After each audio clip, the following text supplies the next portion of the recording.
आप सबको जय मसीह की। मैं परमेश्वर का धन्यवाद करता हूँ कि उन्होंने मुझे एक और मौका दिया उनके वचन में से शेयर करने का।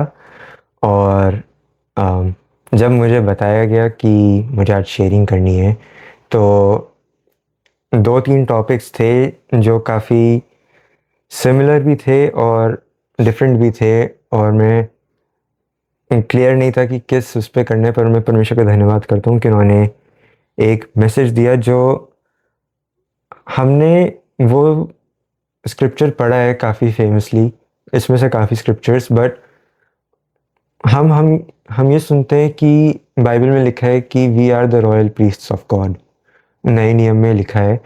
और उसका उसको हम रीड करके हम इतना ये नहीं सोचते कि उसका मतलब क्या, वैसी लाइफ कैसे जीते हैं हम as a royal priest of God, हमें कैसे रहना चाहिए।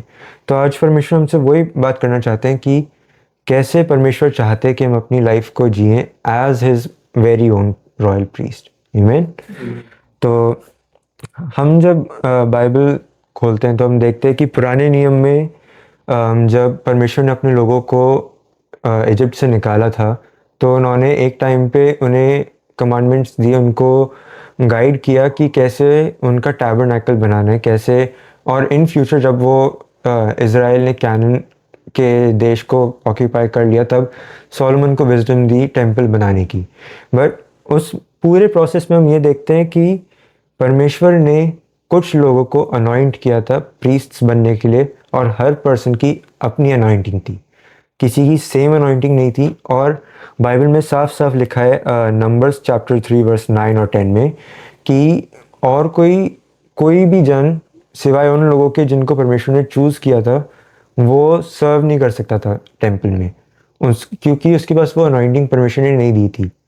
और वो बहुत ही सेक्रेड चीज़ थी, और उनका लाइफस्टाइल जो था वो बहुत ही होली होना था परमेश्वर के सामने, वो बिल्कुल प्योर होना था। इसलिए परमेश्वर ने कुछ स्पेसिफिक लोगों को चूज़ किया। और फिर हम उसी बुक में, नंबर्स की बुक में, हम आगे चैप्टर 4 में देखते हैं कि परमेश्वर ने हर एक ग्रुप को एक स्पेसिफिक रिस्पॉन्सिबिलिटी दी। उन्होंने जैसे हम इस चैप्टर में देखेंगे तो जो कोहात के बेटे थे उनको चूज़ करा कि वो टैबरनैकल के सबसे होली चीज़ों को हैंडल करें उनकी सर्विस के लिए, उन चीज़ों को ठीक से उनका केयर करे, उनको कैरी करे, वो सब उनका पार्ट था जो परमेश्वर ने दिया था। फिर परमेश्वर ने उसी चैप्टर में आगे चूज़ करा गेर्शोन के बेटों को, जिनको परमेश्वर ने रिस्पॉन्सिबिलिटी दी कि जब टैबरनैकल एक जगह से दूसरी जगह जाएगा तो वो उसके कुछ पार्ट्स को वो कैरी करेंगे। और फिर मेरारी के बच्चों को परमेश्वर ने रिस्पॉन्सिबिलिटी दी जो बाकी के पार्ट्स हैं वो कैरी करें। इन पार्ट्स को कोई और कैरी नहीं कर सकता था, इन पार्ट्स को रूबिन के बेटे नहीं कैरी कर सकते थे, जूडा के बेटे नहीं कैरी कर सकते थे, जोसेफ के नहीं कर सकते थे। जिनको परमेश्वर ने जो काम दिया था सिर्फ वो ही कर सकते थे, क्योंकि परमेश्वर ने उनको अनॉइंट किया था और उनको उस काम के लिए ग्रेस भी दिया था, उनको उस काम के लिए स्किल भी दिया था कि कैसे बिल्कुल उनके लेवल की परफेक्शन के साथ उन चीज़ों को हैंडल करना है। तो हम आगे देखते हैं कि जैसे जैसे ये इज़राइल नेशन फॉर्म होते गया वैसे वैसे ये मिनिस्ट्री बढ़ती गई, पर ये मिनिस्ट्री जो थी प्रीस्ट्स की ये लिमिटेड थी सिर्फ परमेश्वर के लोगों तक जो थे इज़राइल के लोग, वो और नॉन इज़राइल लोग के लिए नहीं थे, वो जेंटाइल्स के लिए नहीं था। जो सैक्रिफाइसेस थे, जो प्रोसीजर्स थे, वो सब सिर्फ उन्हीं के लिए थे जो परमेश्वर को मानते थे, जो इज़राइल के उसमें आते थे, किंगडम में आते थे। और हर एक उसको परमेश्वर ने अलग अलग वो दिया, एक यूनिक गिफ्ट दिया। आगे जैसे जैसे लोग जब परमेश्वर से भटकते गए तब परमेश्वर ने अपने लोगों में से ही खड़ा किया जो प्रीस्ट्स नहीं थे, सब प्रीस्ट नहीं थे, कुछ प्रीस्ट थे कुछ प्रीस्ट नहीं थे, पर परमेश्वर ने उनको गिफ्टिंग दी और उन्हीं को गिफ्टिंग दी उस काम के लिए जो परमेश्वर ने दिया, उनको किसी और काम के लिए गिफ्टिंग नहीं दी गई थी। जैसे हम देखते हैं ओथनिएल जो केलब का छोटा भाई होता है, जब इज़राइल पहली बार परमेश्वर को छोड़ देता है जोशुआ की डेथ के बाद, जब वो आइडल वर्शिप की तरफ जाता है तो परमेश्वर ओतनियल को खड़ा करते हैं कि वो इज़राइल को जज करे और इज़राइल के लिए वो लड़े परमेश्वर की साइड से, इज़राइल के लोग की तरफ से उनको कमांड करे वॉर में। और उसको वो अनॉइंटिंग थी, उसको जज करने के लिए जो नेसेसरी चीज़ें चाहिए थी, जो थॉट प्रोसेस चाहिए था, जो रिसोर्सेज चाहिए थे, जो कमांडर बनने के लिए जो चीज़ें थी, वो परमेश्वर ने उसे दी थी। और हम फिर देखते हैं कि काफ़ी सालों बाद एलीशा आता है। एलीशा को जो गिफ्ट दिया था वो था हीलिंग का, मिरेकल्स का, प्रोफेसी का। उसको वॉर में कमांडर का लीड वो नहीं दिया था, अनॉइंटिंग। और सैमुअल को जब हम देखते तो सैमुअल की अनॉइंटिंग थी कि वो किंग्स को अनॉइंट करे और मिनिस्ट्री को देखे, और वो परमेश्वर की बातों को रिवील करे। और फिर हम देखते कि जो बाकी के प्रॉफिट्स थे, आयजाया, जरमाया, इज़ीकियल, और जो बाकी के प्रॉफिट्स थे उनको प्रोफेसी की अनॉइंटिंग दी थी। परमेश्वर ने हर एक पर्सन को उसके स्पेसिफिक काम के लिए अनॉइंटिंग दी थी, उसको और किसी चीज़ के लिए नहीं दी थी। और उनकी जो मिनिस्ट्री थी वो उस वक्त सिर्फ उन लोगों के लिए थी जिनको परमेश्वर उस वक्त बचाना चाहते थे, जो थे इज़राइल के लोग, क्योंकि वो अपने पापों में डूबते ही जा रहे थे। तो परमेश्वर ने अपने ही लोगों को खड़ा किया स्पेसिफिक पर्पस के लिए, स्पेसिफिक अनॉइंटिंग और स्पेसिफिक गिफ्टिंग के साथ, ताकि वो उन लोगों को बचा सके। तो ये था ओल्ड टेस्टमेंट में परमेश्वर की मिनिस्ट्री कैसे काम करी।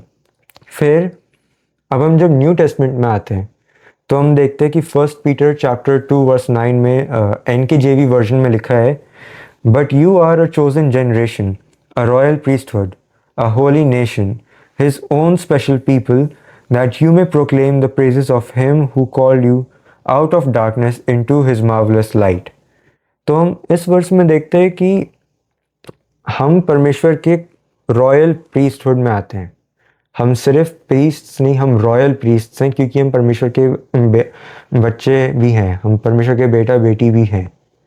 तो इसलिए हमारी जो परमेश्वर ने मिनिस्ट्री हमें दी है एज हिज चिल्ड्रन, वो पिछली मिनिस्ट्री से और भी बढ़ के है, क्योंकि यीशु मसीह ने उसकी फाउंडेशन पहले अच्छे से सेटल कर दी। उन्होंने फाउंडेशन बनाई और फिर हमें रिस्पॉन्सिबिलिटी दी है कि उस फाउंडेशन के ऊपर अपने रिस्पॉन्सिबिलिटीज़ को हम आगे कैरी आउट करें।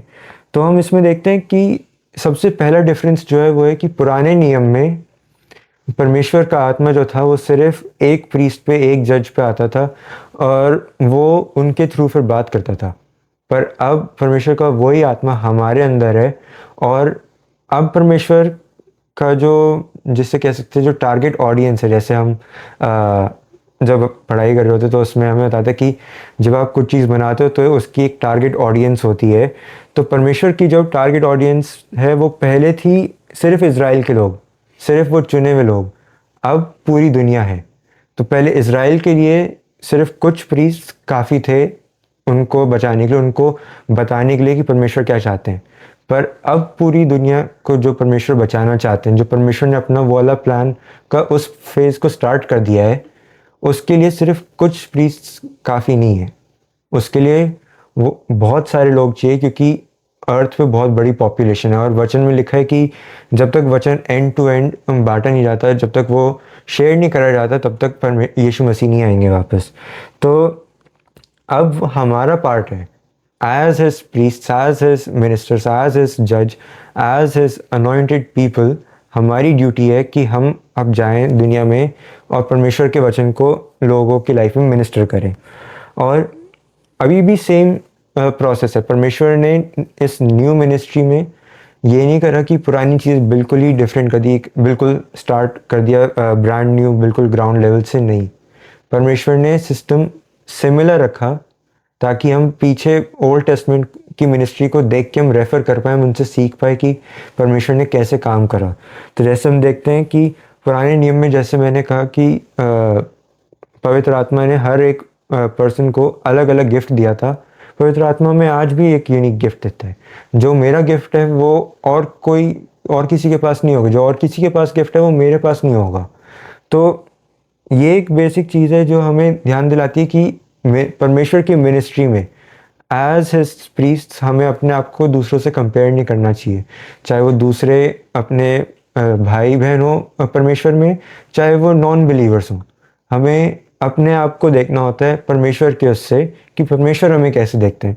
क्योंकि जब पवित्र आत्मा ने हमें गिफ्ट्स दिए, तब उन्होंने कोई ज़्यादा कम करके नहीं दिया। कोई गिफ्ट ऐसा नहीं है जो ज़्यादा इम्पोर्टेंट हो परमेश्वर के लिए, और कोई गिफ्ट ऐसा नहीं है जो कम इम्पोर्टेंट हो।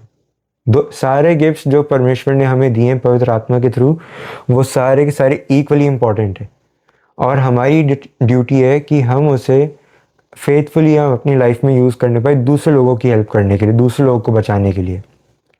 फिर हम देखते हैं कि पुराने नियम में परमेश्वर ने जो लेवाइट्स थे, जो प्रीस्ट्स थे, उनको कोई इनहेरिटेंस नहीं दी थी लैंड के फॉर्म में। जैसे बाकी जूडा को लैंड दिया था, रूबन को लैंड दिया था, जोसेफ और बेंजामिन सबको लैंड दिया था।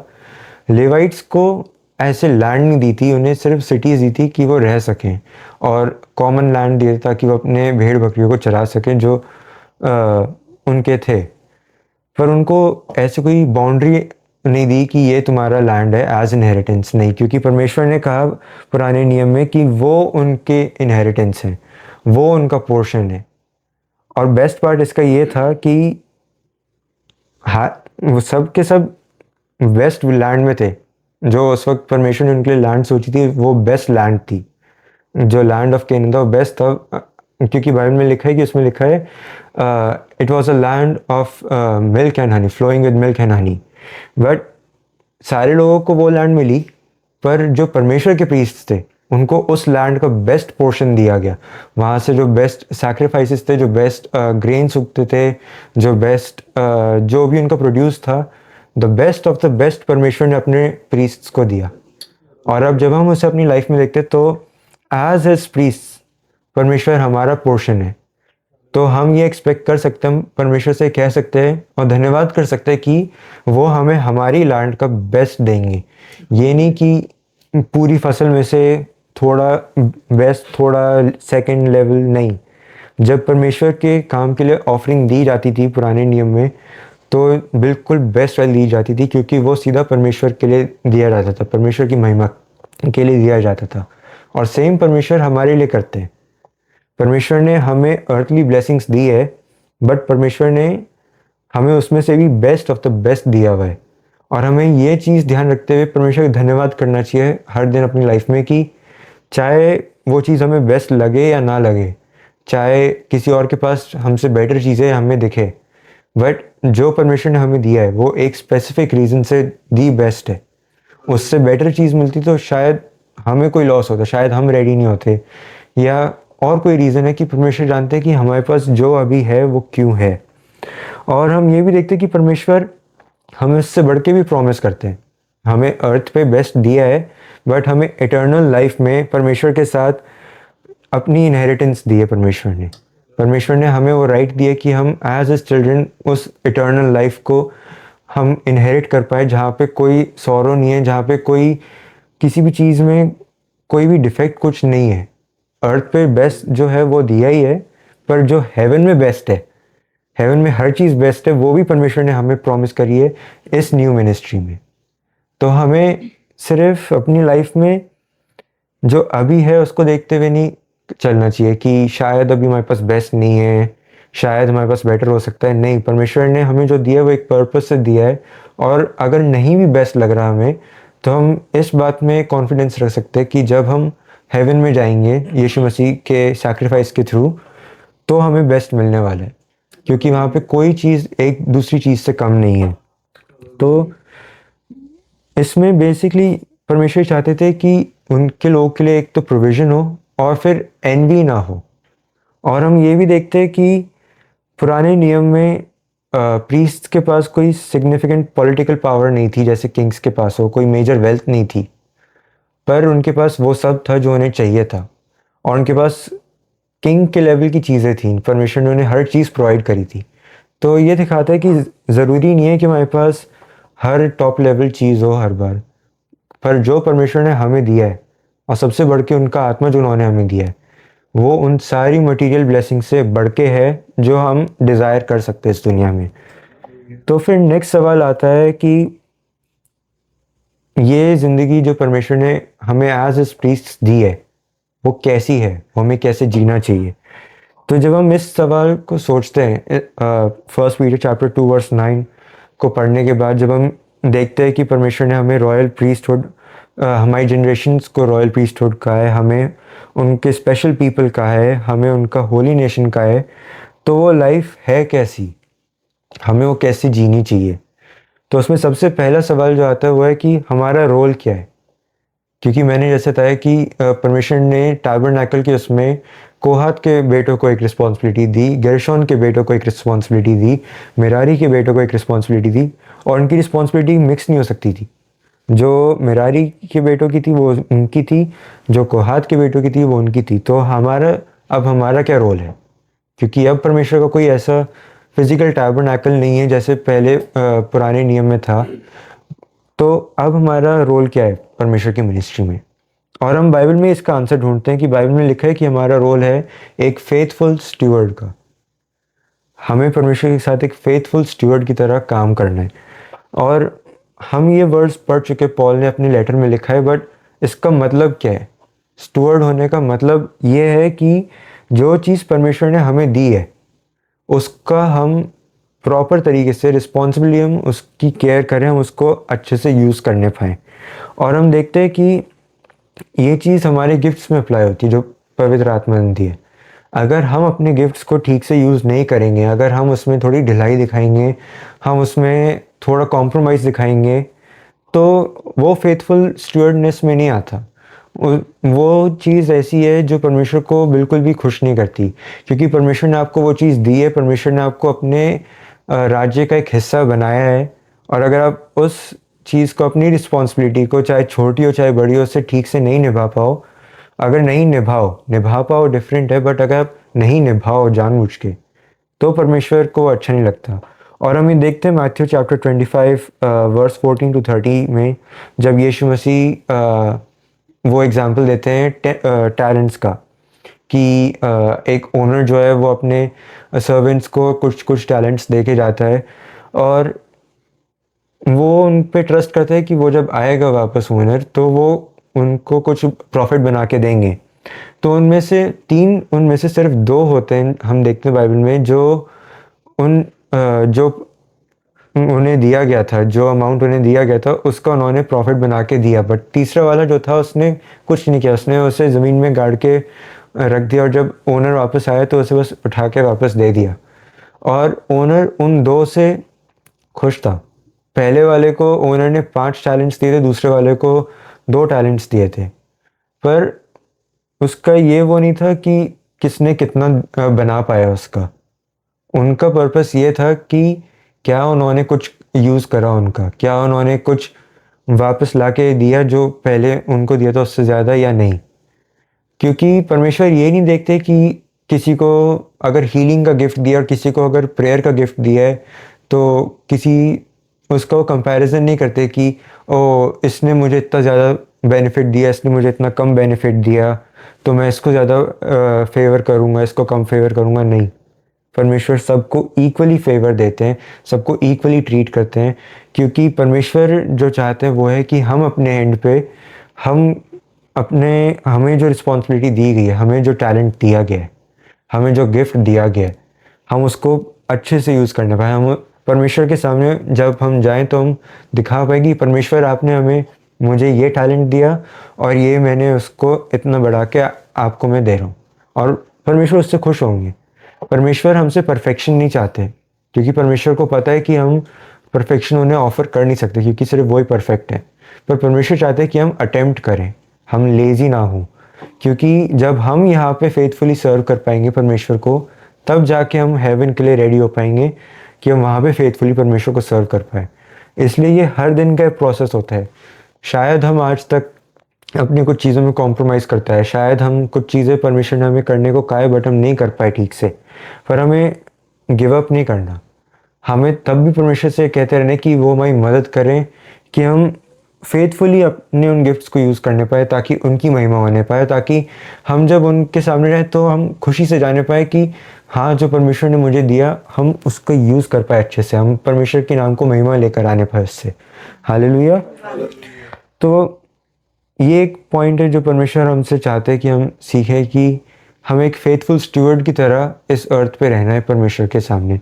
और ज़रूरी नहीं है कि हर किसी को बड़ा गिफ्ट मिला हो, और बड़ा गिफ्ट छोटा गिफ्ट ये लोगों ने ये लेवल्स बनाए हैं। परमेश्वर की आंखों में, जैसे मैंने पहले कहा, सारे इक्वल है। अगर किसी को काइंडनेस का गिफ्ट दिया है, किसी को पोलाइटनेस का गिफ्ट दिया है, किसी को गिफ्ट दिया है कि वो सामने वाले की सिचुएशन समझ सकता है जल्दी, वो भी गिफ्ट्स हैं। हर किसी को परमेश्वर ने प्रीचिंग करने का गिफ्ट नहीं दिया, हर किसी को परमेश्वर ने गाने का गिफ्ट नहीं दिया, हर किसी को परमेश्वर ने चर्च में मिनिस्ट्री के लिए नहीं बुलाया।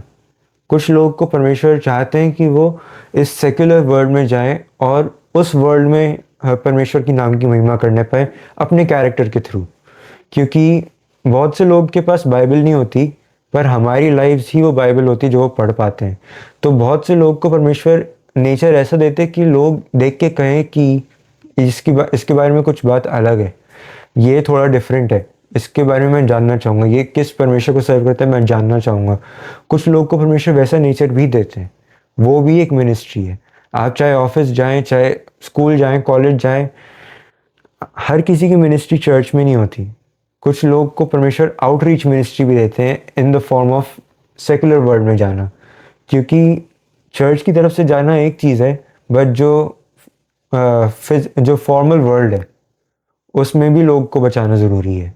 उसमें से भी लोग को लाइट दिखाने की ज़रूरत है कि तुम अंधेरे में चलते आए हो, बट अब बाहर आओ। और हमें इसलिए कोई भी गिफ्ट को ज़्यादा या कम नहीं सोचना चाहिए। हमें बस ये सोचना चाहिए कि जो परमेश्वर ने हमें गिफ्ट दिया है, क्या हम उस गिफ्ट को परमेश्वर की महिमा के लिए अच्छे से यूज़ कर पा रहे हैं फेथफुली या नहीं। अगर नहीं कर पा रहे तो दुआ करनी चाहिए रेगुलरली कि हम कर पाएँ, ताकि परमेश्वर के नाम को महिमा मिलने पाए। हालेलुया।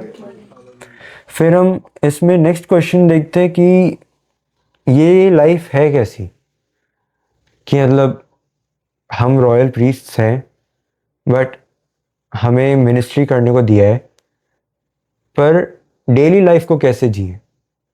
डेली हम शायद मिनिस्ट्री के लिए बाहर नहीं जा पाए, डेली हमारी लाइफ में कुछ डेज अच्छे होते, कुछ डेज अच्छे नहीं लगते हमें, बट हमें हर दिन कैसे जीना चाहिए। क्योंकि हम जैसे यहाँ पे जिएंगे, हम हेवन के लिए तैयार कर रहे हैं बेसिकली अपने आप को। परमेश्वर हमें हेवन के लिए तैयार कर रहे हैं यहाँ पे, तो हम डेली अपनी लाइफ को एज ए प्रीस्ट कैसे जिए। तो एक प्रीस्ट की लाइफ, एक रॉयल प्रीस्ट की लाइफ जो है वो ह्यूमिलिटी और सरेंडर की है। ह्यूमिलिटी इस बात की कि जब हम दूसरों के पास जाए और जब हम दूसरों को अपनी टेस्टमनी शेयर करें या दूसरों के लिए दुआ करें, दूसरों को हम अगर गलत करते हुए देखते हैं तो उनको हम नीचे की नज़रों से नहीं देखें कि ओ तुम ये गलत करते हो, तुम वो गलत करते हो, मैं इन सब चीज़ों से ऊपर उठ चुका हूँ। नहीं, हमें हम्बली ये याद रखना चाहिए कि हम भी एक टाइम पे उन चीज़ों में थे। सेम चीज़ नहीं होगी, बट किसी ना किसी चीज़ में हम भी गलत थे, जब परमेश्वर ने हमें भी अपनी रोशनी दिखाई, हमें भी अंधेरे में से निकाला। और उस ह्यूमिलिटी के साथ हमें अपना हर दिन जीना चाहिए। जैसे हम देखते हैं टाइटस चैप्टर 3 वर्स 3 और 3 to 6 में हमें रिमाइंड किया जाता है कि हम भी सिनर्स थे, हम भी बाकी लोगों की तरह ही थे जिनको पहले वचन नहीं पता था। शायद हम क्रिश्चियन फैमिली में बॉर्न हुए हों, पर तब भी हमारी लाइफ में एक अधूरापन था जो यीशु मसीह ने आके पूरा किया।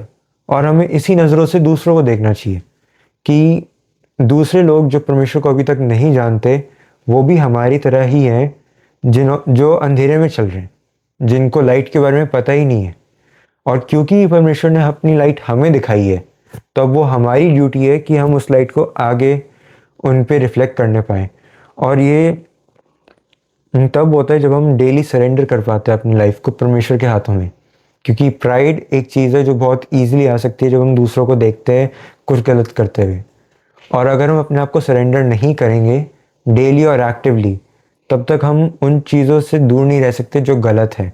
और ये ईजी नहीं होता सरेंडर करना, क्योंकि बहुत बार हमारी विल, हमारे प्लान अलग होते हैं। बहुत बार हम बहुत सी चीज़ें कहना चाहते हैं, करना चाहते हैं, पर हमें तब भी रेगुलरली प्रे करना चाहिए कि परमेश्वर हमें हम्बल रखे, परमेश्वर हमें मदद करे सरेंडर करने में। और सरेंडर करना ये भी नहीं होता कि आपने सुबह को उठे, आपने दुआ करी, परमेश्वर से कहा कि मैंने आपको सब कुछ सरेंडर कर दिया है, और दिन भर उसके बारे में सोचा ही नहीं। हर एक डिसीजन जो हमारी लाइफ का एज इस रॉयल प्रीस्ट हमारा कंप्लीट सरेंडर डिमांड करता है परमेश्वर की तरफ, क्योंकि जब हम अपना विल, अपने डिज़ायर्स, अपने एक्शंस, रिएक्शंस को जब हम कंप्लीटली सरेंडर करते हैं हर डिसीजन से पहले, चाहे वो कितना छोटा क्यों ना हो, और जब हम अपने विल्स और प्लान्स को सरेंडर करते हैं परमेश्वर के सामने, तब परमेश्वर हमारी लाइफ में काम कर पाते, तब परमेश्वर अपने प्रोमिसेस को हमारी लाइफ में पूरी कर पाते, तब परमेश्वर अपनी ब्लेसिंग्स को हमारी लाइफ में रिवील कर पाते हैं, मैनिफेस्ट कर पाते हैं। क्योंकि जब तक हम अपने प्लान्स चला रहे होंगे तब तक परमेश्वर एक तरफ खड़े होकर देखते रहेंगे कि हम क्या कर रहे हैं, क्योंकि परमेश्वर अपनी ब्लेसिंग्स को भी हम पे इम्पोज ऐसे फोर्स नहीं करते। हमें उनको सरेंडर करना है, हमें उनको अपनी लाइफ में अपने छोटे से छोटे डिसीजन में सिर्फ स्पेस ही नहीं, हमें उन्हें अपना सेंट्रल स्पेस देना है कि जो आप चाहें वो हम करना है। तब जाके परमेश्वर हमारी लाइफ में अपनी ऑसम चीज़ों को मैनिफेस्ट कर पाएंगे।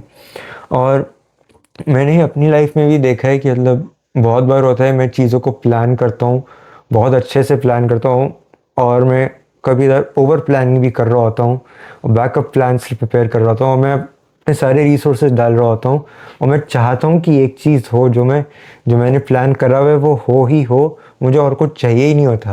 पर परमेश्वर का प्लान जो होता है वो बहुत बार होता है, ज़ाइन ये तुम्हें नहीं करना, ये मेरा प्लान नहीं है। और बहुत सी चीज़ें जब किसी और डायरेक्शन में जा रही होती हैं तब मुझे लग रहा होता है क्यों मेरे उससे नहीं हो रहा, मेरा प्लान बिल्कुल सही था, उसमें कोई वो भी नहीं था। बट परमेश्वर तब रिमाइंड करते हैं कि ये उनका प्लान नहीं है। और कभी कदार हमें लगता है कि ओ ये चीज़ अगर मिल जाए तो इससे हमें फ़ायदा होगा, दूसरों को फ़ायदा होगा, बट परमेश्वर जानते हैं कि उस चीज़ से अभी फ़ायदा नहीं होगा, शायद उस चीज़ से बाद में फ़ायदा होगा, शायद हमें और कुछ चाहिए, हमें लग रहा है हमें ये चाहिए, बट परमेश्वर को पता है हमें एक्चुअल में क्या चाहिए। और उन डिसीजंस में जब हमारे अंदर से हम पूरे दिल से चाहते हैं कि हमें वो चीज़ मिले, हम पूरे अपने हर स्ट्रेंथ से चाहते हैं कि हम वो चीज़ कर पाएँ, तब हमें सरेंडर करना होता है। उस पीक मोमेंट पे जब हर आवाज़ दिमाग में कह रही होती है कि ये करो, ये करो, ये करो, ये लो, ये लो, ये लो, तब हमें अपने दिमाग को शांत करना होता है, कहना होता है परमेश्वर मैं ये चाहता हूँ, मैं दिल से चाहता हूँ, पर मैं उससे ज़्यादा चाहता हूँ कि आपकी मर्ज़ी पूरी हो।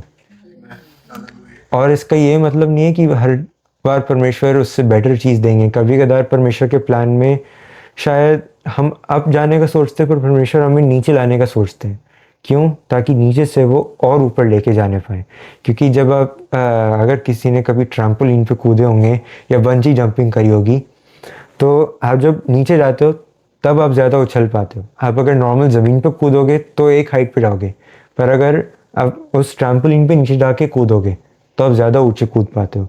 और यही परमेश्वर चाहते हैं। हर बार परमेश्वर के प्लान्स ऊपर के नहीं होते, कभी इधर नीचे जाना होता है ताकि हम ऊपर जा पाएँ। हालेलुया। और ये बड़े डिसीजंस में, छोटे डिसीजंस में भी परमेश्वर हमें करेक्ट करते जाते हैं ताकि हम बड़े डिसीजंस में हमारे लिए ज़्यादा हार्ड ना हो। जैसे मेरे लिए काफ़ी कॉमन ये रहा है, परमेश्वर ने जो मुझे बेसिकली जिसमें सिखाया है कि सुबह सुबह जैसे मैं कैंपस जाता हूँ तो कभी कभार बहुत नींद आ रही होती है, और मैं सोच रहा होता हूँ कि कॉफ़ी पी लेता हूँ, कुछ नहीं जा रहा, स्ट्रॉन्ग कॉफ़ी ले लेता हूँ। और कभी कभार मैं कुछ दिन रेगुलर ले रहा होता हूँ और मुझे नॉर्मल लग रहा होता है, बट परमेश्वर उस लाइन में भी कभी कभार कहते हैं ज़ाइन तुम्हें कॉफ़ी की ज़रूरत नहीं है, इस लाइन से निकलो और जाओ लेक्चर की तरफ। और बहुत बार है कि मैं सुन लेता हूँ और मैं मान लेता हूँ, कभी कदार मैं नहीं सुन पाता, कभी कदार मेरे खुद के थॉट्स इतने लाउड होते हैं कि मैं ले ही लेता हूँ, और कभी कदार मुझसे गलती रहती है कि वो कहते हैं और मैं तब भी नहीं करता। बट इसका ये मतलब नहीं कि परमेश्वर रोक देंगे मुझे समझाना। परमेश्वर तब भी मुझे करेक्ट कर रहे होते कि ज़ाइन नहीं, तुम्हें रोकना है। ये हालांकि बहुत छोटी चीज़ है, बट अगर इन छोटी चीज़ों में अपने आप को अगर कंट्रोल करना परमेश्वर सिखा रहे हैं, तो इसका ये मतलब है कि आगे आने वाले टाइम में परमेश्वर कुछ बड़ी चीज़ों में भी कंट्रोल करना वो चाहेंगे कि आप अपने आप को परमेश्वर के हाथ में दे पाओ। वो चाहेंगे कि आप अपनी डिज़ायर्स को कंट्रोल कर पाओ, ताकि परमेश्वर अपने बेटर प्लान्स को हमारी लाइफ में रिवील करने पाए। तो बहुत बार होता है कि हमारी वॉइसेस इतनी लाउड होती है कि हम डिसओबे भी कर जाते हैं, बट उसके बाद हमें गिव अप नहीं करना चाहिए कि ओ मैंने परमेश्वर को डिसओबे कर लिया, परमेश्वर मुझसे नाराज़ हैं। और कोई फ़ायदा नहीं, अब जाने दो करके नहीं, हमें तब भी परमेश्वर से दुआ करनी चाहिए कि वो हमें माफ़ करें, क्योंकि वो माफ़ करेंगे अगर हम सच्चे दिल से दुआ करेंगे, सच्चे दिल से माफ़ी मांगेंगे, और फिर वो एक और चांस देंगे हमें। और उस एक और चांस का हमें फेथफुली हमें उसमें कोशिश करनी चाहिए अपने एंड पे कि हम अपना बेस्ट शॉट देने पाए, हम पूरा करें कि हम ओबे करने पाए। और हम बहुत बार कर भी नहीं पाते उसके बाद भी, और यहीं पे परमेश्वर हमें हमारी लाइफ में ग्रेस को इंट्रोड्यूस करते हैं। तो ये हमारे मेरे नेक्स्ट पॉइंट से कनेक्ट करते हैं कि हमारी life as this royal priest is a life that receives and reflects his grace. हमें फ्रीली परमेश्वर के ग्रेस को रिसीव करना है और फ्रीली उसे दूसरे लोग की तरफ दिखाना भी है। और ग्रेस का ये मतलब नहीं है कि हम ने परमेश्वर का ग्रेस एक्सेप्ट किया और फिर हम गलत करते गए ये सोचते हैं कि परमेश्वर हमें माफ़ करते रहेंगे। नहीं, ग्रेस का ये मतलब है, परमेश्वर के ग्रेस का ये मतलब है कि हमको परमेश्वर एक चांस दे रहे कि हम वापस जाएं उनके पास और हम उनसे सॉरी कहें। कि परमेश्वर अपने होली स्पिरिट को हमसे ले नहीं लेंगे, बट वो होली स्पिरिट हमें कन्विक्ट करेंगे कि हमने जो किया वो गलत किया और हमें माफ़ी मांगनी चाहिए। ये है वो ग्रेस जो परमेश्वर ने हमें दिया है। हमें परमेश्वर ने वो ग्रेस नहीं दिया, उसे ग्रेस भी नहीं कहेंगे कि परमेश्वर अगर हमें परमिशन दे दे गलत करने की, क्योंकि बाइबल में लिखा है साफ साफ गलेशियंस चैप्टर 6 वर्स 7 में कि परमेश्वर को मॉक नहीं किया जा सकता। अगर हम बार बार गलत चीज़ कर रहे हैं, बार बार हम डिसोबे कर रहे हैं और हम सोचें कि परमेश्वर का ग्रेस है हमारे पास, परमेश्वर ने हमें माफ़ कर दिया, यीशु मसीह ने हमारे सारे पापों को साफ़ कर दिया है, हमें अब कोई फ़र्क नहीं पड़ रहा, परमेश्वर ने हमें माफ़ करा हुआ है, तो हम परमेश्वर को बेसिकली उस ग्रेस को मॉक कर रहे हैं, हम उसको हल्के में ले रहे हैं। और बाइबल में साफ लिखा है कि वो करा नहीं जा सकता, क्योंकि परमेश्वर फिर हमें किसी ना किसी तरीके से करेक्ट करेंगे इवेंचुअली, क्योंकि वो हमसे तब भी प्यार करते हैं। भले ही हम कभी कदार कर जाएं गलती से मॉक, बट परमेश्वर हमें तब भी अपने पाथ पे वापस लाएंगे।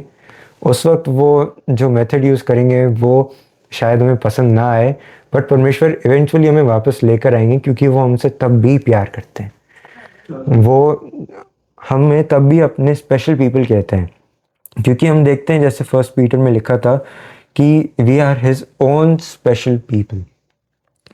ग्रेस है वापस आने के लिए।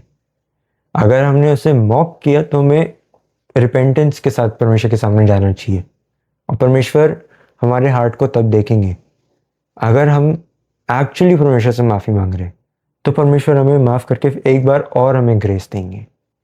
और परमेश्वर ये हमें दिखाते कि ये हमें दूसरों के साथ भी करना चाहिए, क्योंकि हम हमारे लिए ग्रेस रिसीव करना एक बहुत अच्छी चीज़ है जो परमेश्वर ने हमें दी है। बट अगर हम उस ग्रेस को दूसरों की लाइफ में रिफ्लेक्ट नहीं कर पाए, अगर किसी से कोई गलती हो गई तो भी हम उनको एक और चांस नहीं दे पाए, अगर हम किसी की गलती की वजह से उसको हमने एक तरफ कर दिया और हम उन्हें मौका नहीं दे रहे, अगर वो मौका चाह भी रहे हैं, अगर वो कह रहे हैं कि वो सॉरी है, बट अगर हम अपनी इग्नोरेंस में, अपने गुस्से में उन्हें एक तरफ कर ही देंगे, वो ग्रेस नहीं है, वो जजमेंट है। वो हमारा जजमेंट है कि हम तुम्हें माफ़ नहीं कर रहे, पर परमेश्वर ने हमारे साथ वो नहीं किया। और अगर हम वो करते हैं तो हम परमेश्वर के ग्रेस को रिफ्लेक्ट नहीं कर पा रहे, हम फिर दीवार की तरह हैं जिस पर परमेश्वर ने अपनी लाइट चमकाई और उससे किसी को फ़ायदा नहीं हुआ सिवाय उस दीवार के। बट अगर हम अपने आप को दीवार की जगह शीशे की तरह करें, तो उस शीशे के पीछे जो लोग हैं, जो हमारी लाइफ में जो लोग हैं, उन पे वो लाइट चमक पाएगी। और जब उन पे लाइट चमक पाएगी तब वो जान पाएंगे कि एक परमेश्वर है जो उनसे प्यार करते हैं, जो उनको माफ़ करते हैं, जो उनको एक मौका और देते हैं। और ये इम्पोर्टेंट इसलिए भी है क्योंकि हर किसी के पास यीशु मसीह वैसे नहीं रहेंगे जैसे पौलुस के पास गए। हर किसी को यीशु मसीह सपने में आके अपने आप को रिवील नहीं करेंगे, हर किसी को सेम तरीके से नहीं टच करेंगे। बहुत लोगों को, ज़्यादातर लोगों को यीशु मसीह अपने लोगों के थ्रू टच करते हैं। और अगर हम परमेश्वर के ग्रेस को जो हमने फ्रीली रिसीव किया है उसको अगर हम फ्रीली बाकी लोगों में नहीं बांट पाएँ, हम बाकी लोगों को नहीं दिखा पाएँ, तो वो हमारा लॉस है, क्योंकि परमेश्वर ने हमें दिखाया, हमें फॉरगिव किया। और अगर हम परमेश्वर के कैरेक्टर को रिफ्लेक्ट नहीं कर पा रहे, तो हम बेसिकली हेवन के लिए अभी रेडी नहीं है। और फिर हमें परमेश्वर और ट्रेन करेंगे कि जब तक तुम रेडी नहीं होते हेवन के लिए तब तक मैं तुम्हें आने नहीं दे सकता वापस। तो ये हमारे हाथों में है कि हम कितना जल्दी हम इस पार्ट को क्लियर करें अपनी लाइफ में, कि कैसे हमें अपने उस रिसीव्ड ग्रेस को रिफ्लेक्ट करना है।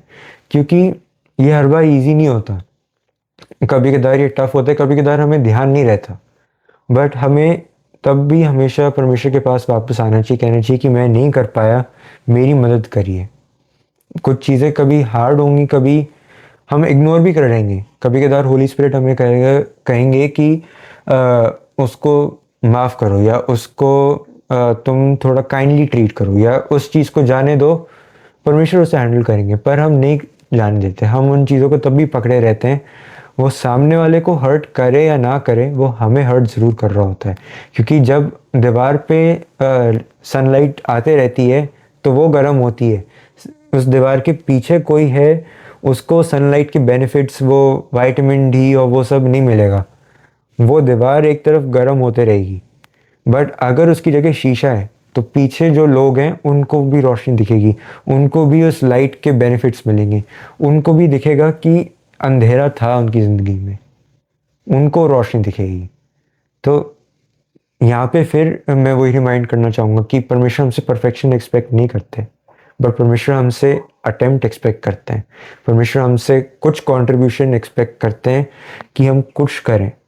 बाकी उस थोड़े से को ज़्यादा मल्टीप्लाई करना वो हमारा पार्ट नहीं है। हम अपनी लाइफ से हर दिन हर किसी को ग्रेस कैसे दिखा पाएँ, वो फिगर आउट करना हमारा पार्ट नहीं है। हम किसी को मिनिस्टर कैसे करें, हम अपनी टेस्टिमनी कब शेयर करें, हम किसी के लिए प्रेयर कब करें, हम काइंडनेस किसको कब दिखाएं, वो हमारा पार्ट नहीं है फिगर आउट करने का। वो परमेश्वर के हाथ में, वो परमेश्वर का पार्ट है। और वो परमेश्वर का पार्ट तब हमारी लाइफ में काम करने पाता है जब हम हर दिन हर चीज़ में अपने आप को कंप्लीटली सरेंडर करते हुए आगे बढ़ते हैं अपनी लाइफ में। और आज परमेश्वर हमसे यही कहना चाहते हैं कि उन्होंने हमें एज इज रॉयल प्रीस्ट हमें चूज़ किया है, हमें बचाया जब हम डिज़र्व नहीं करते थे। तो हमें वो लाइफ जो परमेश्वर ने हमें दी है उसको वैसे जीनी चाहिए जैसे उन्होंने प्लान करा है, जैसा वो चाहते हैं। एक होली लाइफ परमेश्वर ने हमारे लिए प्लान करी है, एक रॉयल लाइफ परमेश्वर ने हमारे लिए प्लान करी है, एक ग्रैटिट्यूड से भरी हुई लाइफ की परमेश्वर ने हमें बेस्ट ऑफ द बेस्ट दिया है। अगर बेस्ट ऑफ द बेस्ट अभी नहीं है तो हम ये रेस्ट अश्योर्ड है कि हमें हेवन में बेस्ट ऑफ द बेस्ट मिलने वाला है। क्योंकि परमेश्वर हमारी हर एक चीज़ की चिंता करते, परमेश्वर को हमारी हर एक चीज़ पता है। और क्योंकि परमेश्वर ने हमें एज रॉयल प्रीस्ट चूज़ किया, हमें जब हम डिज़र्व भी नहीं करते थे तब चूज़ किया, तो जो ग्रेस हमें मिला है वो ग्रेस हमें आगे भी फॉरवर्ड करना चाहिए, हमें उसे आगे भी शेयर करना चाहिए, उसे आगे भी रिफ्लेक्ट करना चाहिए। और चूज़ करने के बाद जो परमेश्वर ने अब हमारे अंदर अपनी होली स्पिरिट को दिया है, उन्होंने जो हमें गिफ्ट्स दिए हैं उसको हमें फेथफुली यूज़ करना चाहिए। क्योंकि अगर हम उसकी तरह फेथफुल नहीं होंगे तो परमेश्वर एक टाइम पर आके पूछेंगे कि मैंने तुम्हें ये दिया, मैंने तुम्हें ये रिस्पॉन्सिबिलिटी दी, ये गिफ्ट दिया, चाहे कितना भी छोटा गिफ्ट हो, परमेश्वर पूछेंगे कि मैंने तुम्हें दिया, तुमने इसका क्या यूज़ किया, तुमने इसको यूज़ करा या नहीं किया।